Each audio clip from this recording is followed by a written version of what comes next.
ಸಿಂಪಲ್ಲಾಗಿ ಬ್ಯಾಚುಲರ್ಗಳು ಮಾಡ್ಕೋಬೋದಾದಂತಹ rice Baat recipe ಇದು. ಇದಕ್ಕೆ ನಾವು ಈರುಳ್ಳಿ ಬೆಳ್ಳುಳ್ಳಿ ಏನು ಬಳಸದೆ ಹಾಗೆ ಮಾಡ್ಕೋಬೋದು.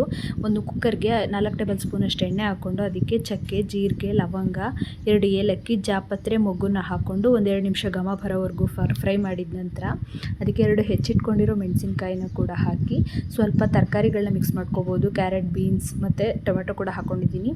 ನಿಮಗೆ ಯಾವ ತರಕಾರಿ ಅವೈಲೇಬಲ್ ಇರುತ್ತೆ ಆ ತರಕಾರಿನ ನೀವು ಹಾಕ್ಕೊಂಡು 1-2 ನಿಮಿಷ ಎಣ್ಣೆಲೇ ಚೆನ್ನಾಗಿ ಫ್ರೈ ಮಾಡ್ಕೊಳ್ಬೋದು. ನಂತರ ಇದಕ್ಕೆ ಕಲರ್ ಮತ್ತು ಟೇಸ್ಟ್ಗೋಸ್ಕರ ಹೆಲ್ತಿಗೆ ಒಳ್ಳೆಯದು ಅಂತ ಸ್ವಲ್ಪ ಚಿಟಿಕೆ ಅರಿಶಿನ ಇಲ್ಲಿ ಸೇರಿಸ್ಕೊಳ್ತಾ ಇದ್ದೀನಿ. ಇದು ಆಪ್ಷನಬಲ್ ಆಗಿರುತ್ತೆ, ನೀವು ಸ್ಕಿಪ್ ಮಾಡ್ಕೊಳ್ಬೋದು. ನಂತರ ತೊಳೆದಿಟ್ಕೊಂಡಿರೋ ಅರ್ಧ ಗ್ಲಾಸ್ ಅಕ್ಕಿನ ನಾನಿಲ್ಲಿ ಹಾಕ್ಕೊಳ್ತಾ ಇದ್ದೀನಿ.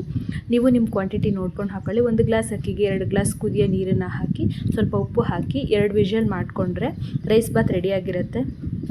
ಇದನ್ನು ಕ್ವಿಕ್ಕಾಗಿ ನಾವು 5 ಮಿನಿಟ್ಸಲ್ಲಿ ಮಾಡ್ಕೋಬೋದಂತಹ ರೆಸಿಪಿ.